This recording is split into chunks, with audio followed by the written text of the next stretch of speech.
Welcome to the Deep Dive. Our mission is, well, pretty straightforward. You bring your sources, the articles, the research, maybe just your notes, and we dive in with you. We help cut through all the noise to find those key insights, those aha moments that leave you feeling properly informed. And for this deep dive, we've got a really fascinating stack. We're covering a lot of ground from the very cutting edge of AI in the race for what comes next, Right. all the way out to the challenging competitive world of space travel, and then back down to Earth with global trade, how that's hitting tech, and even, believe it or not, a bit of corporate intrigue. It's quite the mix. But that's kind of the point, isn't it? Seeing how these complex things connect. Okay, let's get into it. Starting with AI, which, it feels like it's just everywhere right now. Absolutely. Wow. And one of the really big shifts that the sources are highlighting is this rise and, frankly, widespread deployment of what they're calling AI agents. AI agents. Yeah, it sounds a little bit sci-fi still, but the insight from the material seems to be that these aren't just ideas anymore. They're like actual non-human things helping out in companies. Exactly. That's the picture. The sources show AI agents making a real difference now. Mm-hmm. In areas you'd expect, maybe, like building software. Okay. But also in places maybe you wouldn't have thought of a year or two ago. Things like sales, customer support, security, even, core functions like HR and finance. Yeah. The sheer breadth is what's striking. And if they're acting like digital employees, I guess they must need their own kind of infrastructure, right? Like we need desks and computers? That's a really key point in the sources. Yeah, just like us, they need a whole setup. Robust infrastructure, things like specific security for agents, ways to constantly monitor what they're doing, making sure they're performing correctly, right. Not going off the rails. Exactly, making sure they stick to the task. And that infrastructure requirement is actually driving investment. It really is. The sources point to investment firms like Notable Capital who are specifically focusing, even overweighting, their investments in software and cloud infrastructure. Why? Because they see this huge wave of AI agents coming and know it's going to create massive demand in that sector. Okay, so you've got these agents spreading out, needing infrastructure, but then the sources pivot to something even bigger, maybe more frantic, this race for artificial general intelligence, AGI. Yeah, this is where the stakes just go through the roof, especially with the big tech companies. The sources describe it as, an all-out sprint. Meta, for example, seems to be taking a particularly aggressive stance. Aggressive seems like the word. The material talks about Mark Zuckerberg getting personally involved, like deeply involved in recruiting for a whole new team, a team just focused on superintelligence, basically AGI. He's personally hosting candidates, apparently. Yeah, that level of personal input from him is described as something he hasn't really done for, 2 decades. And the scale is huge, too, recruiting top engineers. Salaries reportedly hitting $2 million plus. The commitment looks, immense. But why? Why the crazy rush? What's the driver here, according to the sources? The core insight, the motivation that comes through loud and clear, is this belief that being first to AGI is everything. It's paramount. Coming second or third apparently just doesn't cut it. So it's a winner-take-all kind of thing. That seems to be the thinking.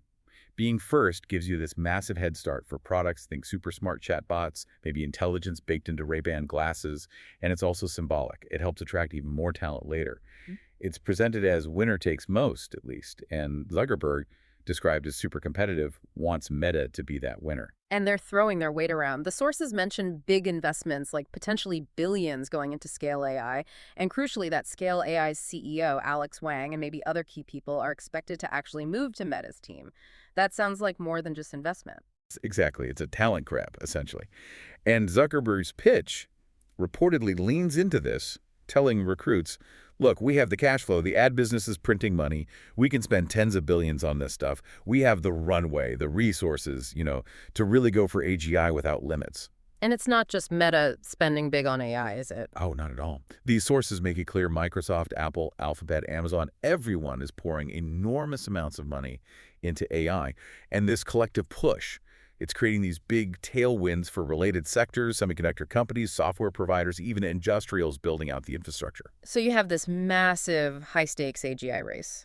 And then you look at Apple, their recent developer conference, WWDC.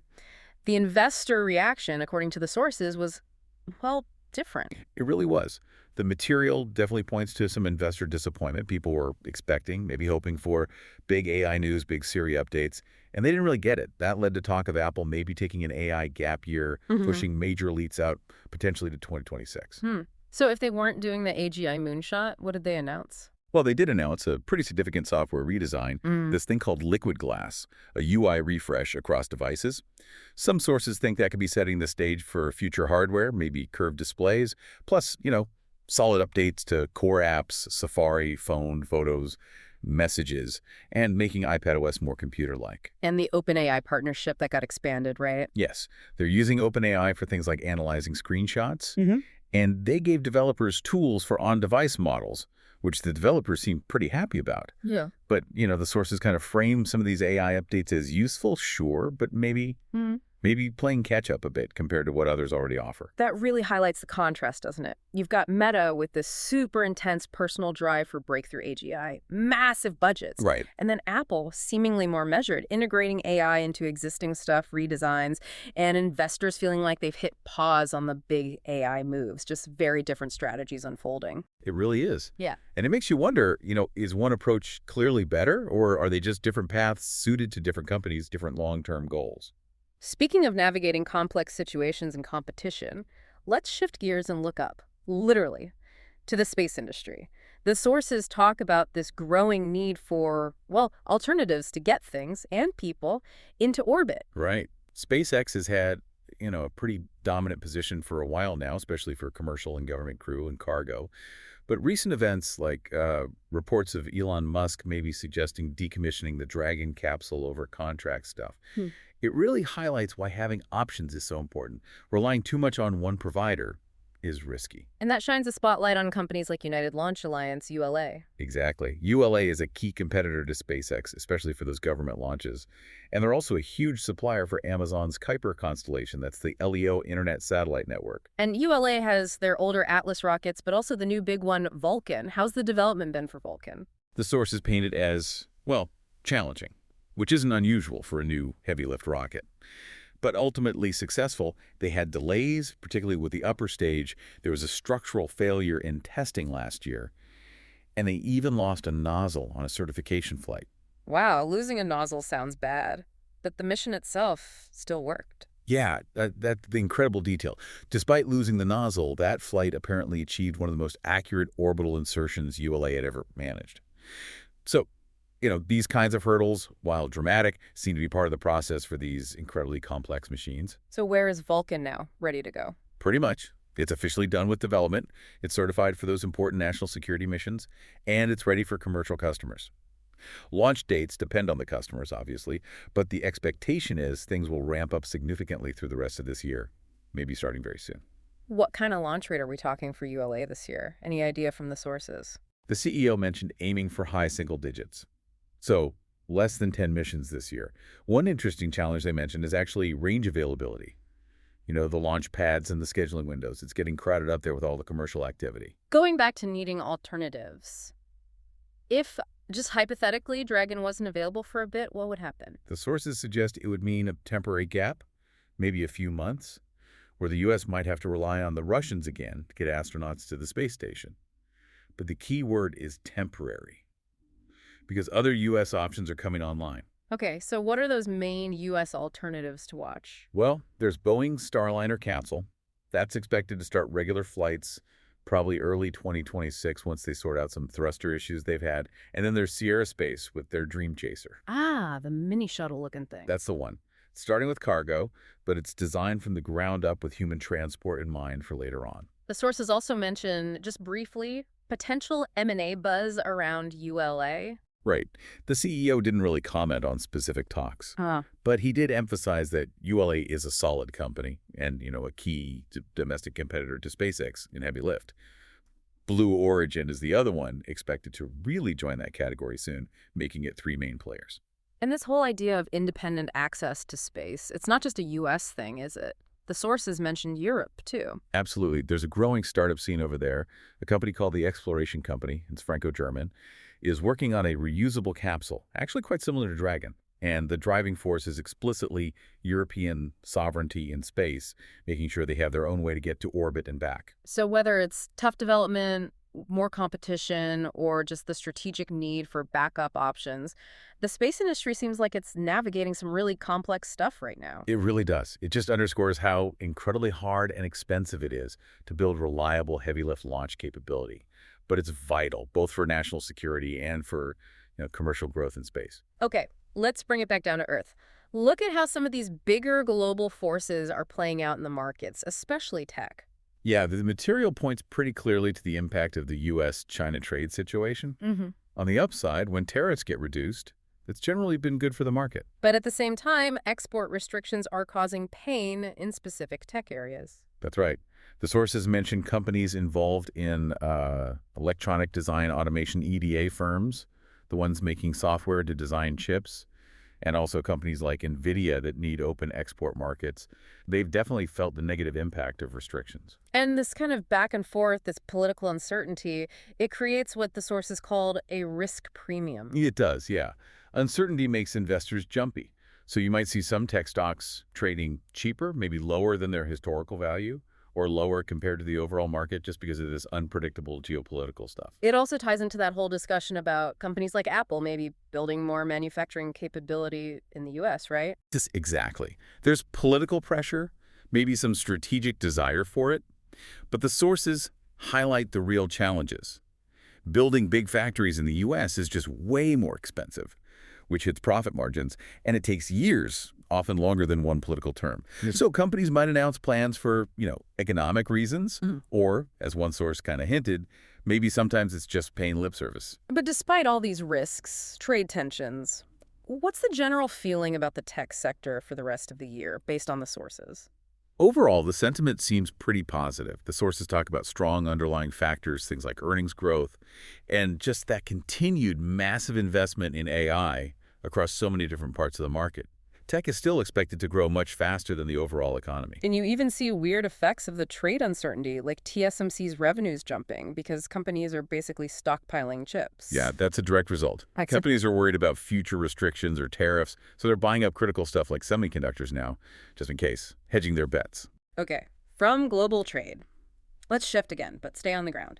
Urban tech, specifically robo-taxis. The sources talk about a trial planned in London involving Uber and an autonomous vehicle company called Wave. Right, and this London trial is a pretty big deal because London is one of Uber's top 5 markets anywhere in the world. So putting fully autonomous vehicles there, that's significant. But London sounds tricky compared to maybe Phoenix or Austin, where we've seen robo-taxis before. Oh, definitely. The sources really emphasize that. London's weather is all over the place. The streets are old, often narrow, quirky layouts. It's just a much more complex puzzle for self-driving systems than, say, the newer grid layouts and sunnier weather in places like Phoenix or Austin. And getting a robo-taxi service running, it's not just the self-driving car itself, is it? The sources said it takes a village. That's the metaphor they used, yeah. It's not just the tech, the software, and the hardware. You also need someone to actually own the cars. You need the app people use to hail the ride, and then this whole complex operation managing the fleet day to day. And for this specific Uber-Wave partnership, which seems mostly about the software, it sounds like maybe some pieces of that village are still missing, or at least unclear. That's kind of the question the sources raise. Okay, Uber and Wave are doing the driving software part, but who's handling the hardware? Who owns the vehicles? Uber hasn't historically liked owning big fleets. How does charging work, especially with EVs? Maintenance, repairs. Those pieces weren't detailed. Although, interestingly, Uber has stepped up operationally in other places, right? Like with Waymo in Austin. Exactly. Or WeRide in the UAE. They seem flexible depending on the partner and the market. So they could handle those things in London, potentially, but it wasn't specified in the material we saw for this Wave partnership. Okay, finally. Let's wrap this section with something that sounds like it's straight out of a movie, a really dramatic legal fight in the HR software world. Oh yeah, this is quite the saga. Almost reads like a spy thriller. You've got two companies, Rippling and Deal, locked in this really fierce legal battle, and both sides are making some pretty explosive claims against each other. And Rippling's first accusation was incredibly specific. Very specific. Rippling accused Deal of corporate espionage. They alleged a particular person acted as a spy, literally taking information out of Rippling's internal Slack messages and sending it straight to Deal's CEO. Hmm. They even named the individual Keith O'Brien, apparently based in London. Now, obviously, these are very serious allegations in a lawsuit. And Deal didn't just deny it, they hit back with their own lawsuits and claims against Rippling. That's right. It's definitely not one-sided anymore. Legally speaking, both companies have thrown major accusations into the ring, making it a really intense two-way fight. What's kind of amazing is just how global this whole thing is. The alleged spying, the lawsuits. It spans continents. You've got alleged events and legal actions happening in London, Dubai, San Francisco, Ireland, Delaware, California. It really shows you how global business competition is now, even in a niche like HR tech. And the VCs, the venture capitalists funding these companies, how do they react? Kind of divided, according to the sources. Some apparently shrugged it off, defended the aggressive tactics as just, typical Silicon Valley hardball. Almost like this kind of espionage is normal. Others were reportedly shocked, calling it criminal behavior, crossing a clear line. Sounds like this is far from over. Oh yeah, this is heading for court. The trial isn't expected until the fall of 2025, so we've got a long way to go before we see how this plays out. Wow. Okay, so we have covered a lot of ground in this deep dive. We started with AI agents changing how companies work and that incredibly intense personal race for AGI.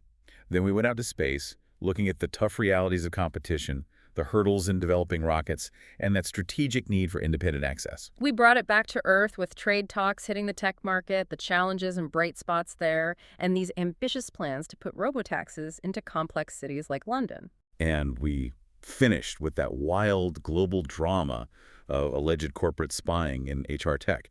The whole goal here was to give you that shortcut, help you feel really grounded and informed on all these interconnected important topics. So what's the big picture takeaway? When you pull back, I think it really shows how tangled up everything is. Technology, money, global politics, even just raw human competition and intrigue. All these forces are driving progress, yes, but also creating some serious friction across all these different industries. It really does. It highlights that whether you're talking about reaching for AGI, building rockets, navigating trade disputes, or putting robo-taxis on the street, it's all happening in this incredibly complex ecosystem, shaped by these really powerful forces. And that leaves us with a final thought, something for you to mull over as you watch these trends play out. With this intense global race for AGI heating up and AI agents becoming more common in almost every kind of business, how fundamentally do you think this is going to change things? Not just the companies, but the global workforce, maybe even what we mean by talent in the years ahead. Definitely something to think about as the future keeps arriving faster and faster.